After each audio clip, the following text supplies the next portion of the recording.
Good afternoon. My name is Robert. I am here to break down a side of beef for you guys today on behalf of the HRA. I think I might have earned the position of official butcher. Yes. Okay. Official butcher of the HRA, which I'm super stoked about.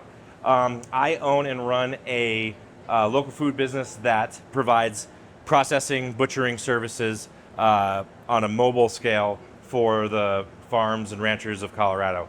What I do is I go around, I do on-farm slaughter. I take those carcasses with me, refrigerate them, break them down, portion them out, package, label, and then deliver back to farm of origin. I also provide local private chef services as well. So if you want to throw a party at your house but you don't want to cook, you just call me. We are going to do a pretty quick run through of the side of beef.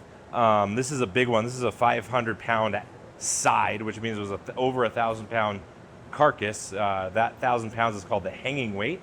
That is the weight that we use to talk about how big the carcass is, and that is the initial number we use when we're talking about yields and stuff like that. I'm going to jump in and start cutting. If you guys have questions, I feel like we could probably just throw them out there and answer them as we go.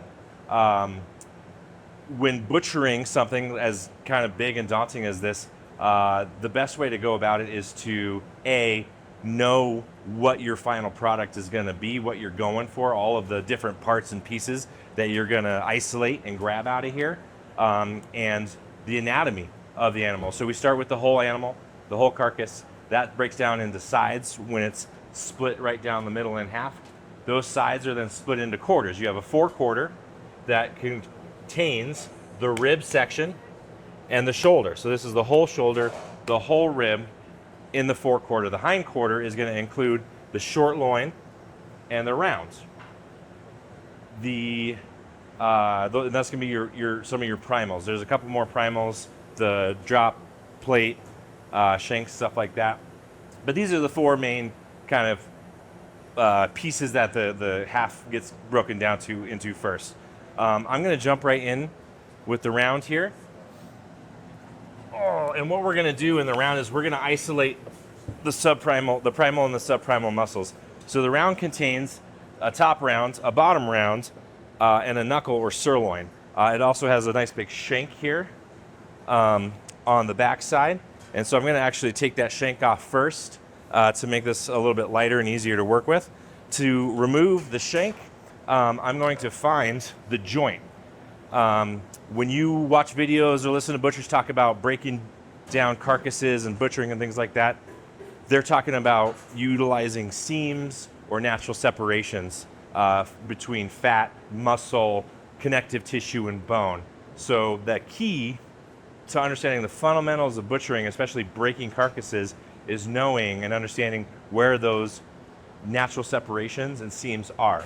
So the first natural separation I'm going to look for is the joint where the shank bone here meets the femur bone, and there's a little kneecap, there's a little patella right here, and I can feel it's right there.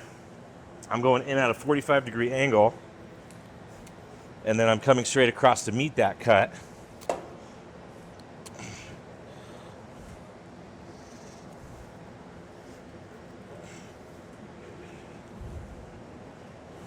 And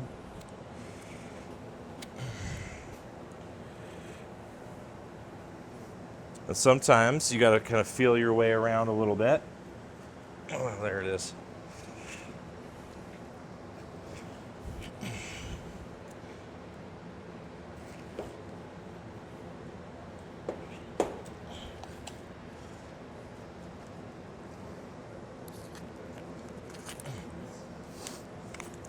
And getting through that joint is kind of a matter of putting a little pressure and leverage on it and using gravity to help you out a little bit. Next thing that's going to come off of here is a little bit of surface trimming.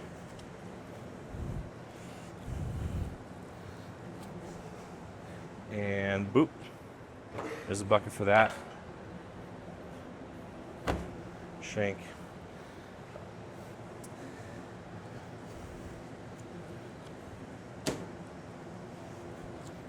And what we're doing is we're exposing the muscles underneath the fat and other surface tissues here. And we're going to start to see the top round or inside round looking at us here. And we're going to jump in here and we're going to take out the hip bone, also known as the H bone. I'm going straight in and I'm righting the bone with my knife, leaving as much meat behind as possible.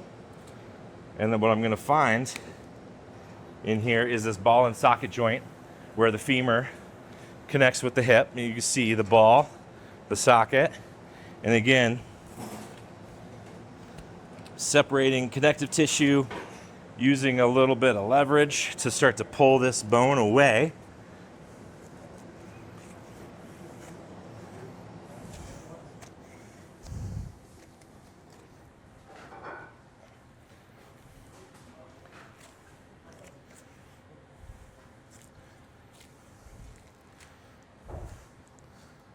Okay, H-bone, there's some good meat we'll go back and grab off of that for the grind pile.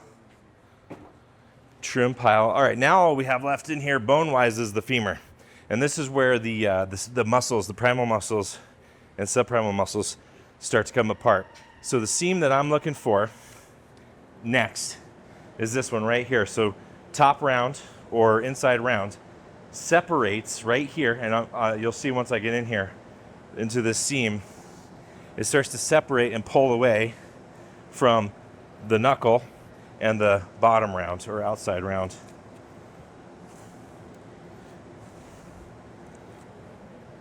And right away, I'm finding the femur bone directly underneath there. So you got the joint where it was connected to the shank, the ball and socket joint where it's connected to the hip, and I'm kind of just connecting those two ends right now.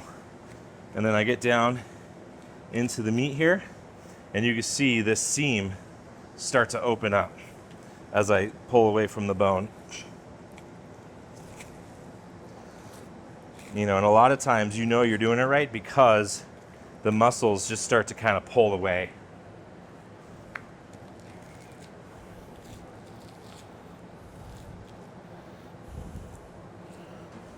All right, is there anyone that's buying in top rounds for their kitchens right now? Okay, you should be. Top round is awesome.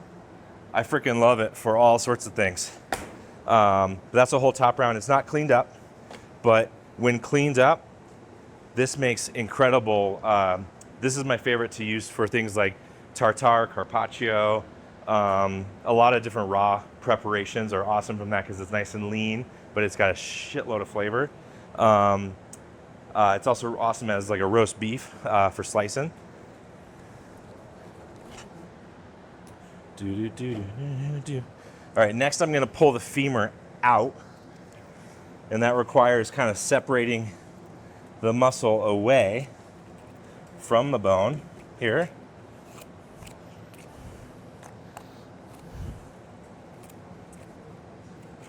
And so you see my knife kind of constantly hitting bone, and that's because I really am trying to scrape along the bone so I don't lose, or I lose as little meat as possible to the bone.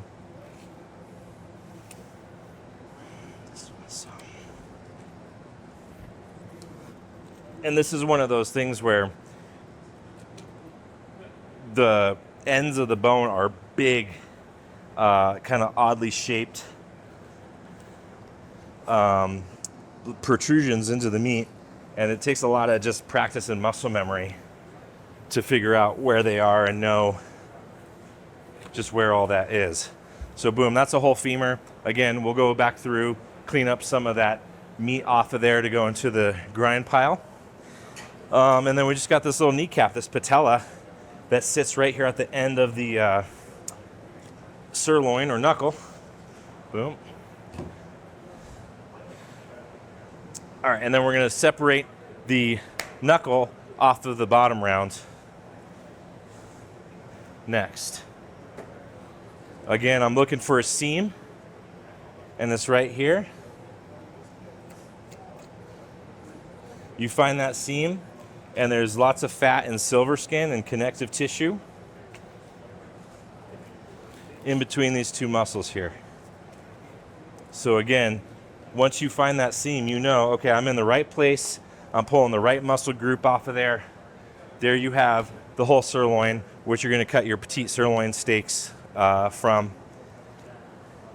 And then the bottom round, which gets cleaned up. This has the femoral artery running through it with a lot of connective tissue. So we're actually going to take that off of there. And there's a gland, kind of, you can see the gland here, kind of down in this fat. We're going to pull that out. That's not going to go into any of the food. But there's a big chunk of fat and connective tissue right here we're going to pull out.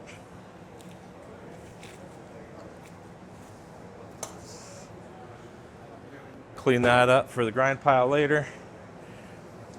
Oh, yeah. There's a big thick layer of silver skin here.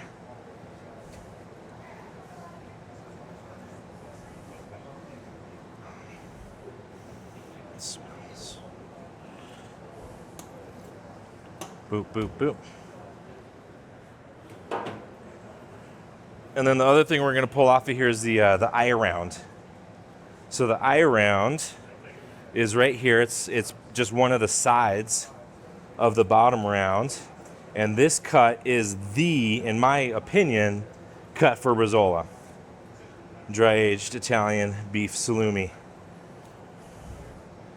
And so that's just going to come right off of the side of the bottom round there. All right, and that's the bottom round. That's ready to get cleaned up. This is awesome as as a roast, or this is what you get like your cube steak off of. Any steak that you're gonna like pound out, tenderize, like a country fried steak, something like that. This also makes incredible stew meat. It's relatively lean and it has a ton of flavor. So that's the round, bottom round, eye round, knuckle. Your sirloin steaks, you can kind of see where you would cut those from, and then the top round.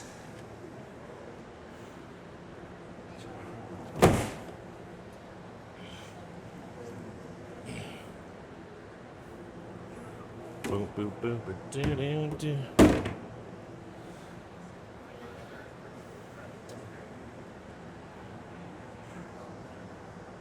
All right, any questions so far? Basically, 4 parts of the leg, right? Yeah. Because the most right? Exactly. Okay. All right, next is going to be the short loin with what's called the drop hanging off of there. So what you have here is the New York strip. You have the tenderloin, which starts right here, and then you have the top sirloin section, which contains the top sirloin and the picanha back here. You have the drop coming off, which has a whole bunch of my favorite cuts like flank, sirloin, flap. It has a continuation of the outside round. The tri-tip is in here. The picanha is in here. A lot of my really, really like favorite beef cuts. One of the first things when breaking out the hindquarter from the forequarter, that cut is made based on the skeletal structure of the carcass. You can see here, this is where the tail it stops being the spine and it kind of starts becoming the tail section here. So what they do is when this is hanging from the rail, they look and they say, okay, this is where this turns. And you can see the difference in the vertebrae here, where it kind of makes the turn. There's a corner here. So from this corner, they count 7.5 vertebrae down. 1, 2, 3, 4, 5, 6, 7.5. And that's where they make that split between the forequarter and the hindquarter. And that's a standardized beef cutting, beef breaking fact. The grading, or part of the USDA grading, happens at that cut. So they're looking at the loin muscle, the longissimus dorsi, which starts way up in the shoulder, goes all the way, becomes ribeye. It starts as a chuck eye, ribeye. It becomes the New York strip on this side. It actually goes all the way into the round to terminate. But this is where they look at marbling and extramuscular fat to determine part of the grading of beef if it is to be graded. One of the first things we need to do actually on this piece though is we got to get some of this suet out of the way. Suet is this fat store around the kidney, and when people say they want lard or tallow, that's the fat that you want to render. It has a different molecular makeup than the fat cap. It melts at a lower temperature and it's higher in polyunsaturated fats. It's a healthier fat, and it stays stable longer as a cooking fat. And I've got two jars on my counter at home next to the stove, and one's full of rendered beef tallow and one's full of rendered pork lard. And I use those to cook with instead of any other seed oils. Oh. And when cows have a lot of suet in there, it's always a lot harder than the muscle and everything. It's a lot more work to pull it out.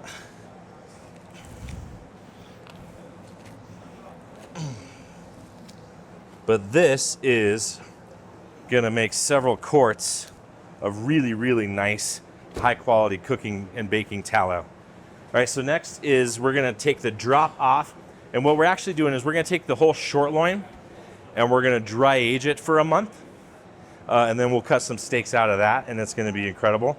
But I wanna show you guys the drop section here. And again, I'm looking for a seam.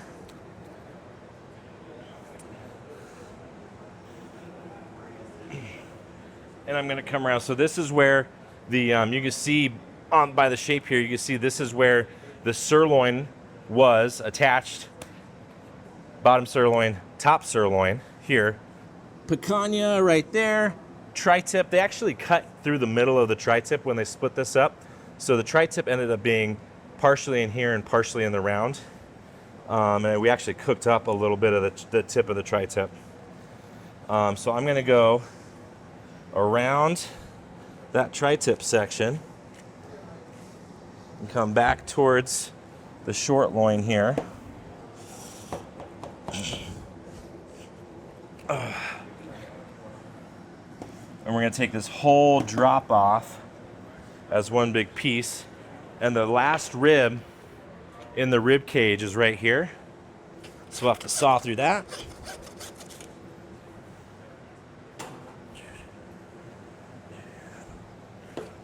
Boom. All right. So this whole short loin, we're going to take this and we're going to dry age it. And it's going to be out of control. Oh. All right. So from the drop, like I said, we got a couple of different really fun muscles that I love as grilling steaks. This little flat piece right here, this is the backside of the outside round. It comes all the way from the 6th and 7th rib all the way back to where the round is. And this is another one of those separations I'm going to take advantage of, just kind of by pulling some of this fascia.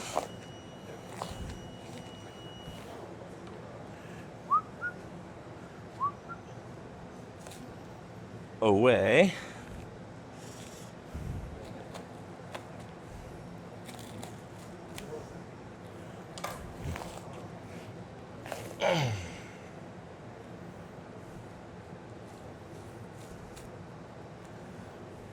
There we go, and we've kind of started unveiling the outside round. This is the flank steak under here. It's going to be a really big flank steak.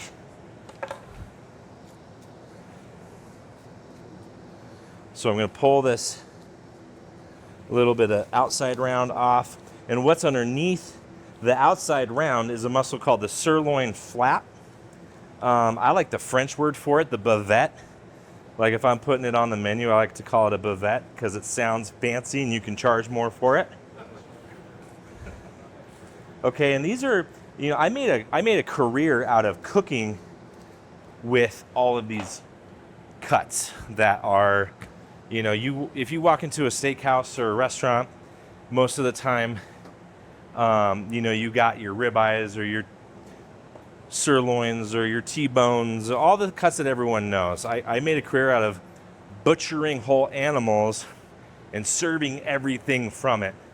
Not only did that make the restaurant super cool, it really brought a lot of excitement and enthusiasm from all of the cooking, all of the cooks and the chefs, and the wait staff. The wait staff gets to be more engaged, more involved in the education of the customers in the restaurant.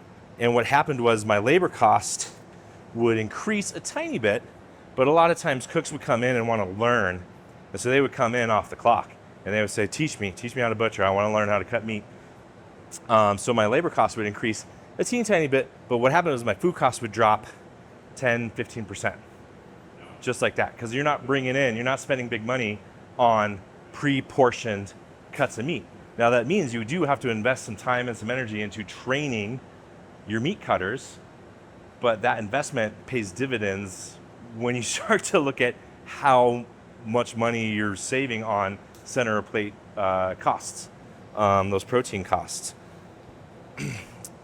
All right, so I'm gonna grab the flank out of here, and that's just a matter of kind of finding, again, that seam right there.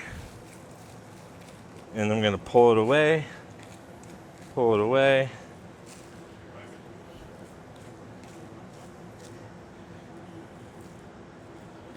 And you know what I found is if you get a person or two in your restaurant or in your restaurant group that get really good and proficient at this, your labor cost doesn't even get affected that much anymore, because they can bust out a side of beef in 3 or 4 hours.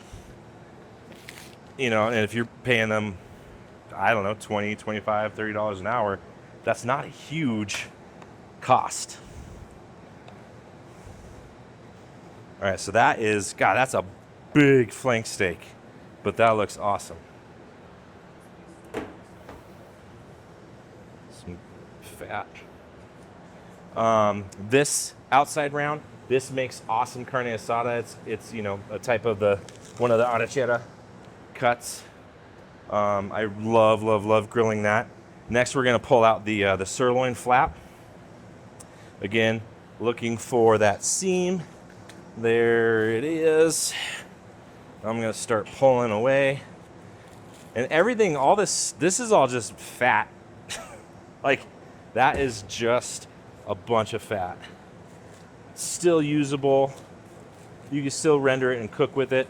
One of my favorite things to do at one of the restaurants I used to run was save up a bunch of beef fat, render it all, clarify it, and then fill the fryer with it. And then have, really only lasted a day or two. But, God, those are some of the best, like fries, everything. Coming out of that fryer was just incredible. Popovers.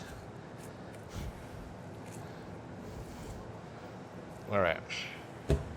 So that's sirloin flap. This is another one I like to use kind of in a like arrachera substitution carne asada, grilling steak. It's just like the outside round. It's just thicker, or not outside round, the outside skirt. It's just a lot thicker. But if you look at that. So again, like big muscle fiber, lots of really nice marbling and a well-finished carcass. And this is one that's gonna, I used to serve a steak, a bavette steak, kind of just like this, portion it out, grill it up, it plumps up, it slices really, really nicely, and it eats a lot like a skirt or a hanger steak with that large muscle fiber that kind of pulls out and separates easily. Can you repeat the name of that? The sirloin flap. Sirloin flap. I like the French word for it, bavette. It sounds kind of sexy, so I like my menus to read kind of sexy, Oh, big chunk of fat. Outside skirt was the smaller, kind of flappy version. All right, this is getting aged, but I want to show you guys. So the tenderloin is right here. The fat part starts back here by the round and then starts to get thinner and thinner until it tapers off here toward that last rib. And then on the other side of that is the New York strip steak. So if you cut that bone in, boom, you got your T-bones, and then down here where the tenderloin's thicker, you got your porterhouse steaks, or you take the fillet off, you take the strip off, and you got your New York strips and your tenderloin steaks or roast or whatever you want to do with that. And on the back end, top sirloin, picanha, and then that little bit of tri-tip that they kind of messed that up a little bit. I didn't really like that. I'm gonna move this over here so we can see better. Okay, moving on to the forequarter. We got the rib section. This has a whole bunch of goodies in it. You got the inside skirt, the beginning of the outside skirt. You got what's called the navel point brisket. This is a continuation of the flat of the brisket. This is a British cut that I freaking love. I've made it my mission to turn Americans on to the navel point brisket. It's so good. My favorite thing to do with it is use it as like a breakfast steak, grill it hot and fast to mid-rare, let it rest, slice it, and it's got the most incredible texture and fat content. It's one of my favorite steaks to eat in the morning for breakfast. Once we pull some of that stuff off of there, you've got the rib itself, where you're gonna get your rib steaks or your ribeye steaks, and then the plate, which is short ribs. So I'm gonna take the inside skirt off of there. Boom, that looks nice and marbled. Clean that up. Score through this huge membrane. Start pulling that off.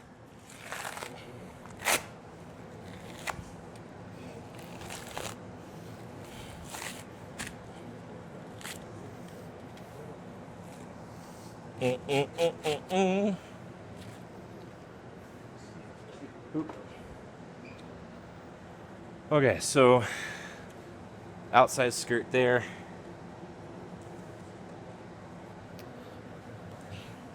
Again, looking for the seam, looking for that natural separation. I'm gonna get under there and I can start pulling it back and away.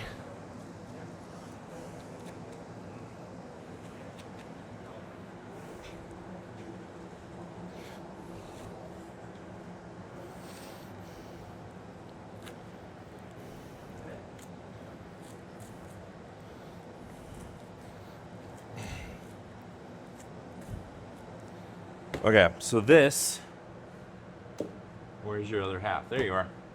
That's gonna give you the whole outside skirt there.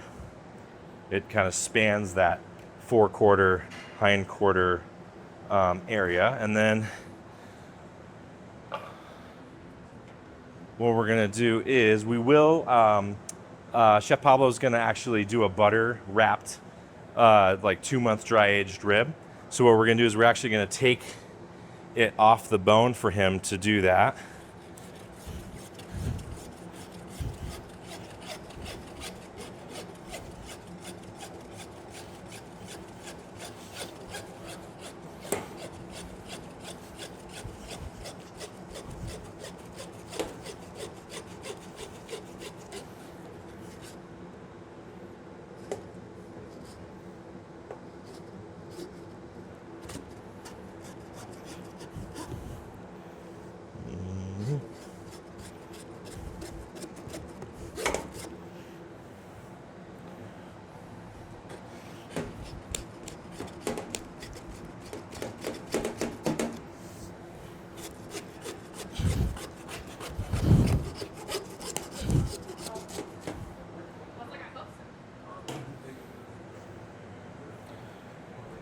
All right. So rib, and then you got the rest of your plate here. This you can take and you can cut your short ribs or your flanken style or Korean style ribs off of this. There's so many different ways to treat this. And this is that navel point brisket I was talking about right here.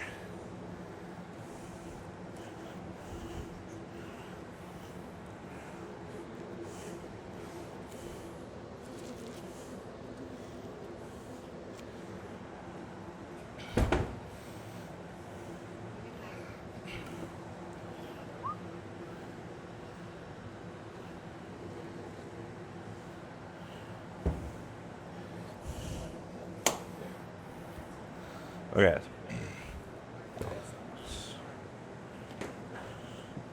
This just gets cleaned up a little bit. It's got a lot of fat and connective tissue and stuff on here.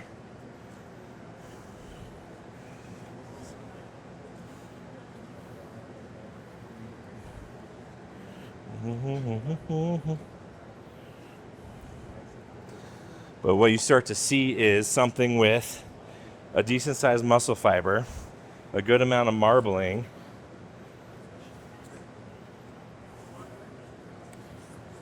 and it's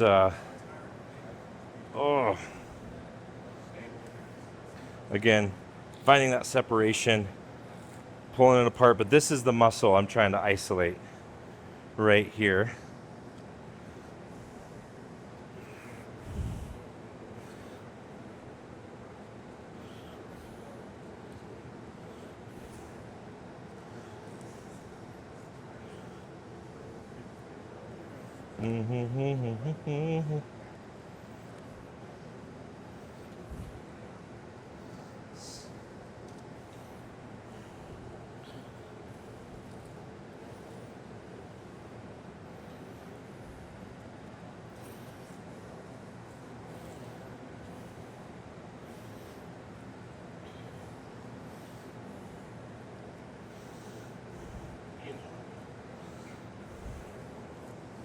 And as a chef, the coolest thing about having access to an entire beef carcass in your restaurant is you already have everything else you need for all the other stuff you're doing. You end up with all these bones to make stock with. You end up with all this fat to cook with and bake with, make soap with if you're that kind of a restaurant. Oh man. And then you end up with plenty of trim for ground beef, family meal, all that kind of stuff. But yeah, this is, so what I would do is I would take something like that, season it, you know, the marbling, the muscle fiber, this is just, it cooks up incredible. It's another one of those flaps that plumps up like a ballpark frank when you cook it. And then you come at it and you slice it against the grain. And the texture is, it's so different. It's so different from any steak you would normally go out and grab and eat at a restaurant. Naval Point brisket, yep. Is that a cut you call for? What's that? Is that a cut you call for, like a manager? From your distributor? Probably not. Beef belly. Right. I mean, Yeah. That would be the Yeah. whole thing, right? Yeah, they'll give you the whole thing, then you'd have to split it. Yeah, you're still fabricating it way down, yeah. All right, so I'm gonna save that. I'm gonna bone that out for Chef Pablo in a little bit. Put our skirts in the flappy meat pile. Again, this is, you know, cut this down for short ribs. Boom. All right, and then we can move on to the shoulder. Oh, which is the heaviest freaking part. Whew, and there's so many good things on the shoulder. That's a carcass tag. So when a carcass goes through a slaughterhouse, it gets tagged with all the pertinent information, including the hanging weight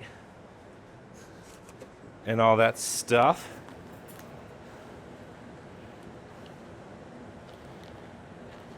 Now the shoulder has some of my other favorites. You know, some of that flappy stuff from the drop that I really like is great, but my favorite cuts really do come from the shoulder. You have flat iron, terrace major, blade steak, Denver steak, brisket, duh, obviously. And then over a ribeye, I would take a chuck eye steak over a ribeye steak any day of the week. It's like tons of flavor, a little bit more going on muscle group wise, so there's a little bit more variety of texture and flavor there. I'm just gonna clean up a little bit of this oxidized blood. So this is, obviously this is where the veins and arteries come directly up out of the heart and lungs. And so that when they kill and stick the cattle, that's where the knife comes in to sever. You know, a lot of times they're trying to go straight at the heart here, but mostly they're just kind of getting at the arteries and the veins.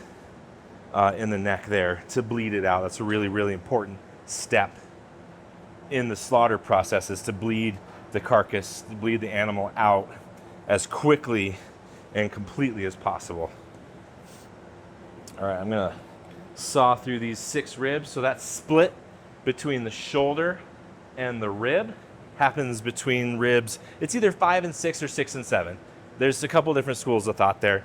Depending on the carcass size, sometimes I'll go between 5 and 6. Sometimes I'll go 6 and 7 if it's an especially big carcass. But between one of those 2 ribs is where that split is made, and that's where this officially stops being chuck and it starts being rib eye. And so this split is going to help me isolate the brisket, and it's going to give us a bone-in brisket. I wish I had a portable bandsaw.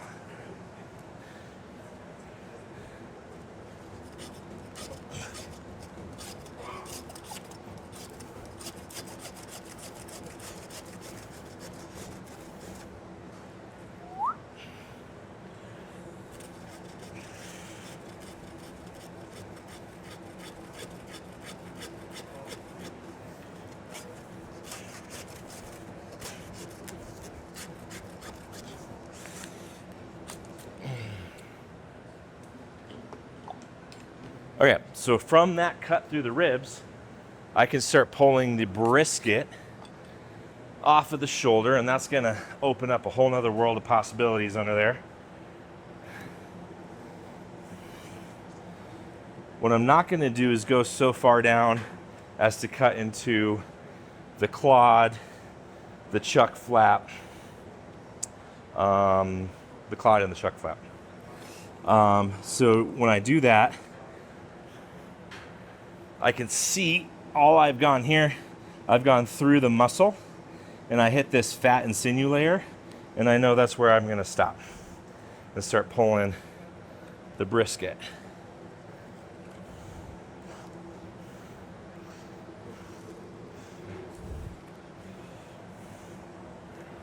Mm-hmm.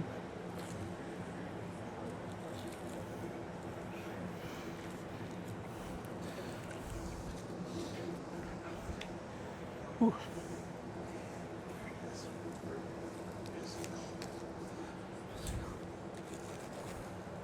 Again, boom, separation right there, a little seam.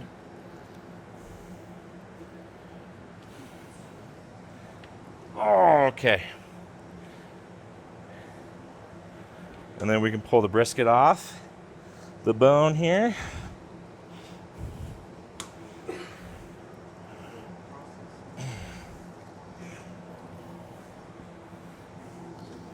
Again, I'm just following the contours of the bone, staying right on them as best I can.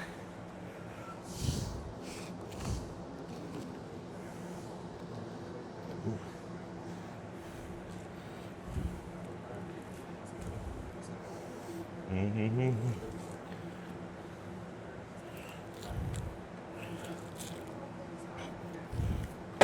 Okay, there's the bones from the brisket.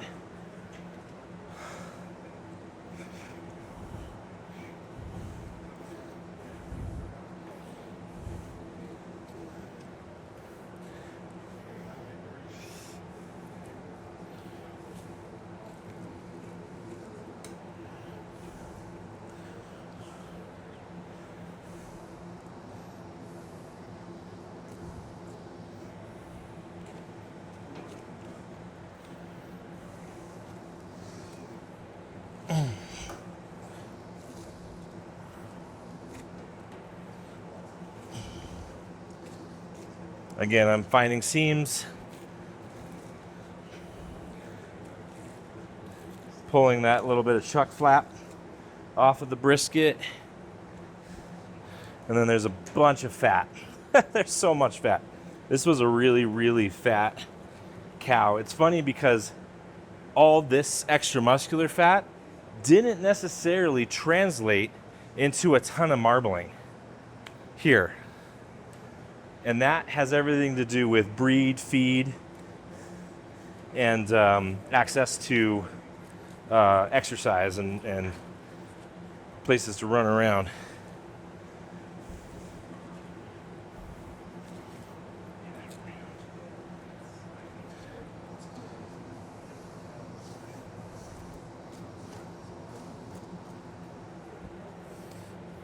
Okay.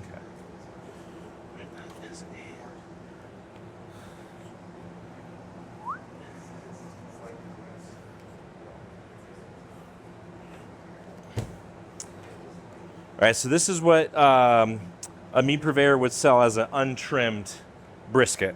It's still got the fat cap on it. There's still plenty of stuff to kind of clean up and trim around. But that's what you would, that's the cheapest type of brisket to buy, untrimmed. But you're going to end up with a ton of fat and meat trimming if you're buying them in like that.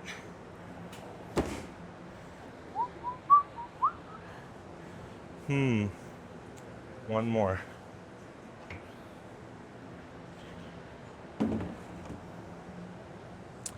Okay. Oh, we'll deal with the rest of the shoulder. We're going to take this rib and neck section off next. And that's going to expose the chuck right underneath that.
All right, that's the neck.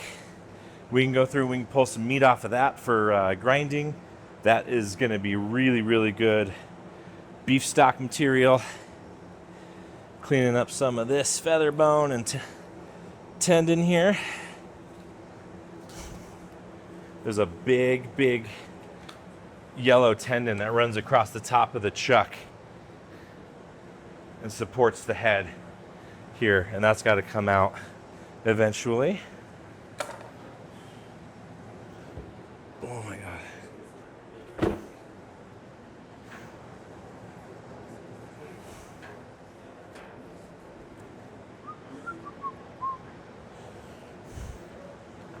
All right, and actually, I'm gonna pull the foreshank off next. And that you can go through the joint, or you can just saw through the humerus bone. I like doing it this way. You cut through the humerus bone just above the joint, because this joint's kind of a gnarly one. And if you cut it with a saw like this, it just looks a little bit cleaner. And these shanks are another one of my favorite parts of the beef. And I always just, I braise them. I cook them forever. I either confit or braise or stew. And it's the best freaking meat.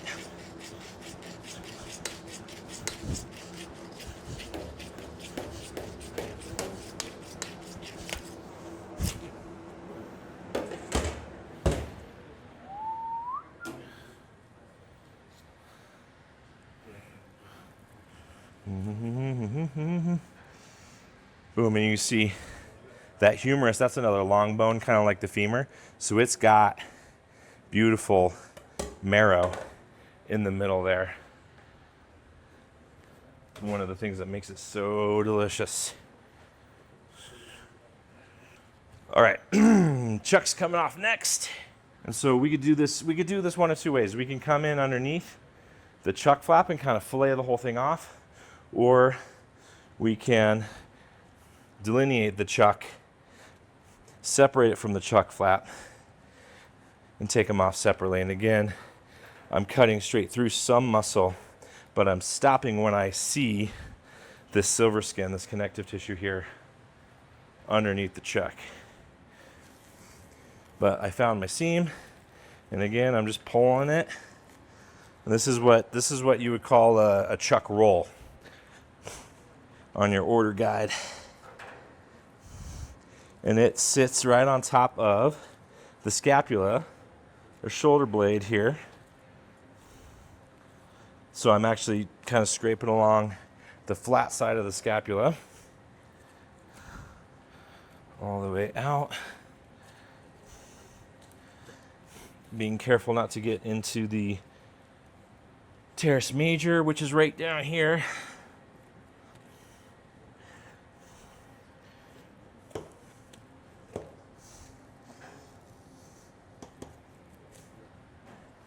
Okay. Chuck roll.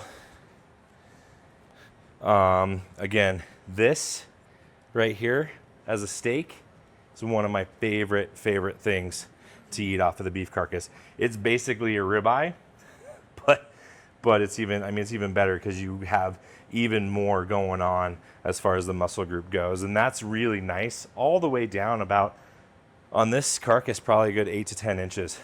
That steak's going to be really nice still. Whew. Yeah, you'd think I'd be skinnier with all of this calorie expenditure every day. All right, and then we can pull the chuck flap off.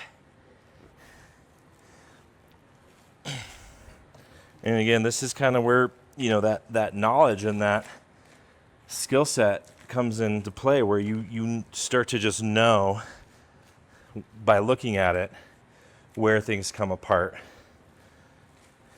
And that's one of my favorite things to see when I'm teaching or mentoring someone, when it starts to click and they start to see and they start to recognize, it starts to stick.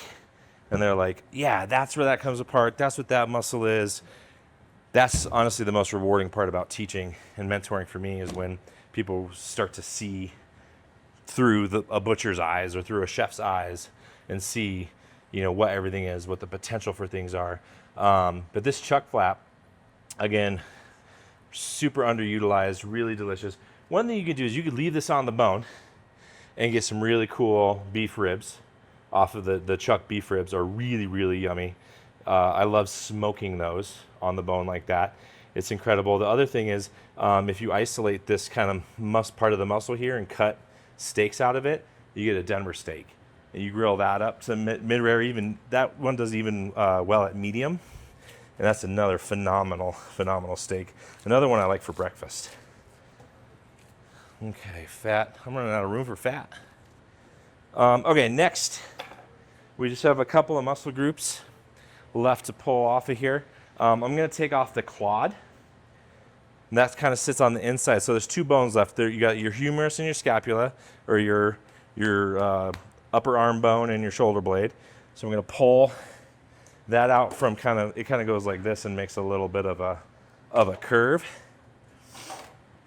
I'm going to pull that big muscle out of there by following the bone down until I hit the joint, and then it kind of turns, and then I hit the scapula bone, and then it kind of curves back up, and that's the clod. Clod is going to give you a really incredible grilling steak called a ranch steak. It's nice. It makes nice roasts too, like a chuck roast or a pot roast. So they'll call it an arm roast. Some people will. But one of the things I like is cut a couple of steaks like that off of there to grill and slice. And that makes for a really cool eating experience, something that not a lot of people are used to or get a lot of. There's a big chunk of fat here we're going to pull off.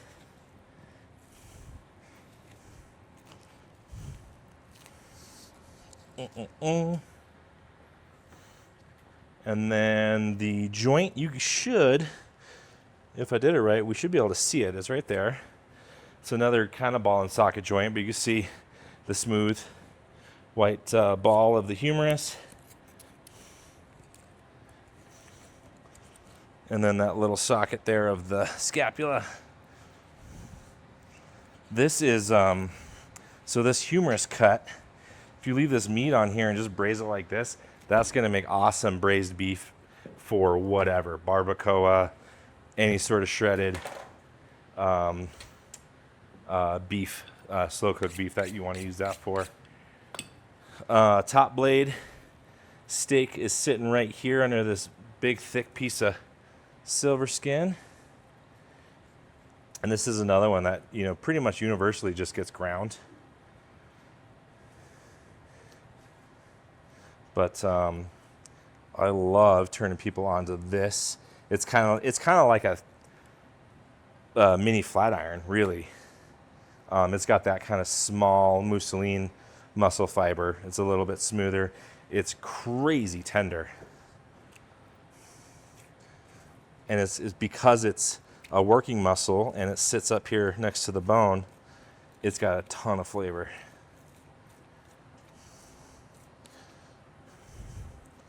Boom. So we'll pull that off. Top blade steak. Get that cleaned up. Awesome grilling and slicing steak.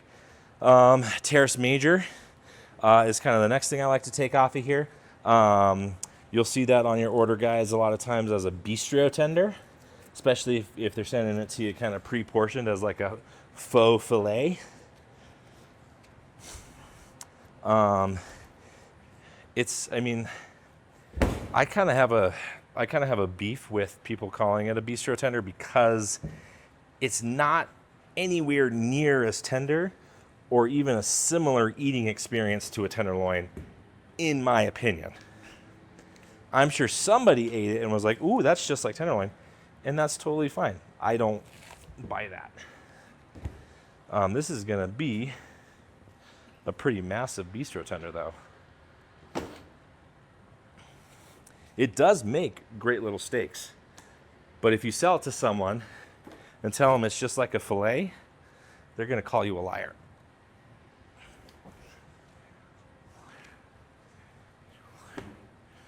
All right, this has a good amount of stuff to clean up off of it. I'm going to come underneath this layer of silver skin, and it's going to kind of lead me around the contour of this muscle down to where it kind of stops, and it stops being a muscle, and it's just kind of fat down here.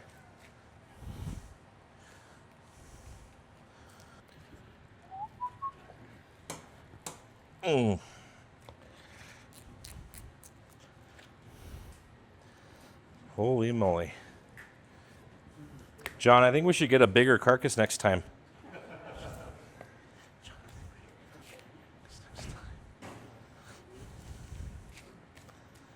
Whew, okay.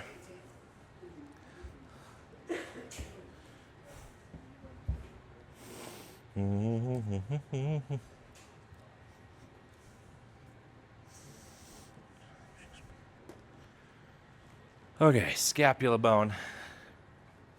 Again, we can kind of clean some of that meat off of there for the grind.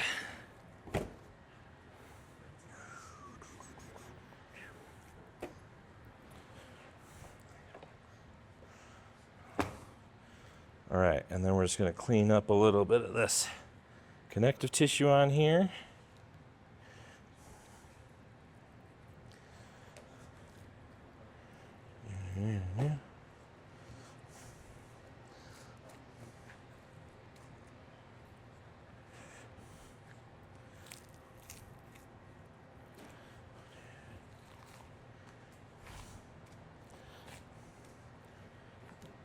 Again, found another seam to follow.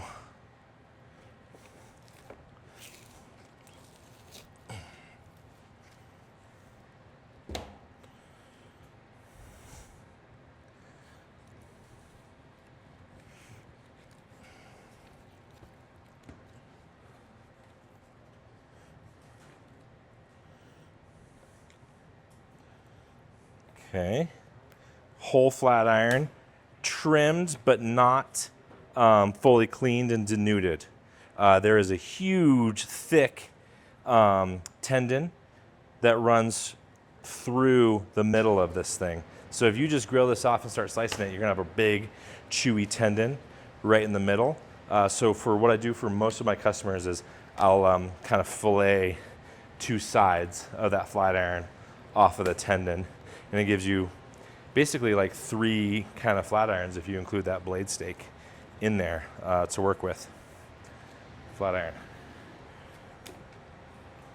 Okay, that's for the most part a side of beef. You know, we didn't go all the way down into all of the various retail cuts. You know, I touched on a bunch of different things you could do with a lot of the different cuts.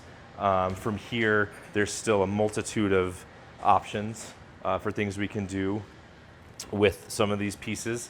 And yeah, if we had a little bit more time, we could go a little bit deeper into that. But I'm hoping that gives you guys a good visual, a good introduction. You know, it's not everyone has had the opportunity to see a full carcass or a half carcass breakdown. So hopefully next time you cook up a steak or order a steak in a restaurant, you can say, oh, I know what part of the cow that comes from. Questions? As you're kind of putting things in bins, you know, a methodology, I kind of saw you like... I started with a methodology. Okay. And then I was like, I didn't bring enough meat lugs. So do you typically though? Like, Oh yeah, I've got like 30 of these meat lugs, and so I'll go like, depending on my cut sheet, my cutting instructions from my customers, you know, they'll sell like halves of beef, so I'll use color coordinated lugs to do like, okay, you know, this half is in blue, this half is in red, and you know that's how I know, you know, because that's getting cut slightly different from that half of beef. You know, and then I'll do a bin full of the bones, and a bin full of the fat, and then a bin full of the steaks, and a bin full of the roasts. So yeah, I started that way, but I wasn't picturing a 500-pound side of beef when I was packing up last night. that was a big one. That was a big one, yeah. If you had half of a bison or an elk, do you butcher it about the same way? Yeah, almost exactly the same. You know, there's not quite as much, I mean, there's not nearly as much fat, obviously. It's gonna be super duper lean. But yeah, it all breaks down pretty much exactly the same way. Yeah.